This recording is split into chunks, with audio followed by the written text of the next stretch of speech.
মানুষ কি আগের তুলনায় এখন বেশি সচেতন হয়েছেন কোভিড-19 বিষয়ে, নাকি এখন আর মানুষ আতঙ্কিত হন না, উদ্বিগ্ন হন না, অবহেলা করেন? ব্যাপারটা দুটো এক্সট্রিম এন্ডে আমি ঠিক ওই রকম ভাবে বলবো না। মানুষ আগের তুলনায় সচেতন তো অবশ্যই হয়েছে। সচেতনতার সাথে সাথে তারা জানতে পেরেছে যে রোগটা কিভাবে ছড়াচ্ছে বা তার মধ্যে কিরকম এফেক্ট ফেলতে পারে।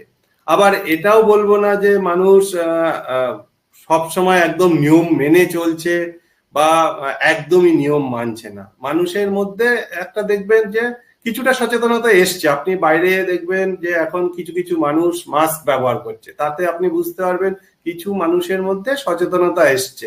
আবার কিছু মানুষজন একেবারে যে কোভিড, আমি তো ভ্যাকসিন নিয়েছি তো তাতে কি আমার কোভিড হবে না, বা আমি তো বেশ শক্তিশালী আছি, বা আমার কোভিডে কিচ্ছু করতে পারেনি, আগের ওয়েভ গুলোতে কিছু করতে পারেনি।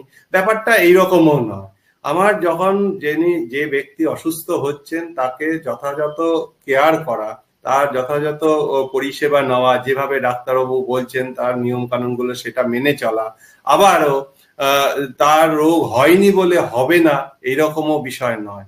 এই বিষয়টা আমরা আবার প্রথমে যেটা দিয়ে শুরু করেছিলাম, ভারত সরকার তথা পশ্চিমবঙ্গ সরকার, তার স্বাস্থ্য মন্ত্রক বিভিন্ন সময় বিভিন্ন কিন্তু নির্দেশাবলী দিচ্ছেন।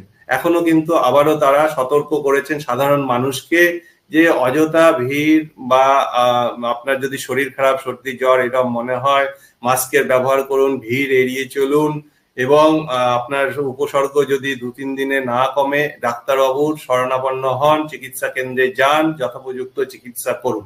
এই বিষয়গুলো কিন্তু আমাদের ভারত সরকার, পশ্চিমবঙ্গ সরকার, দুটো সরকারেরই কিন্তু স্বাস্থ্য মন্ত্রক কিন্তু সাধারণ মানুষকে সচেতন হতে বলেছেন।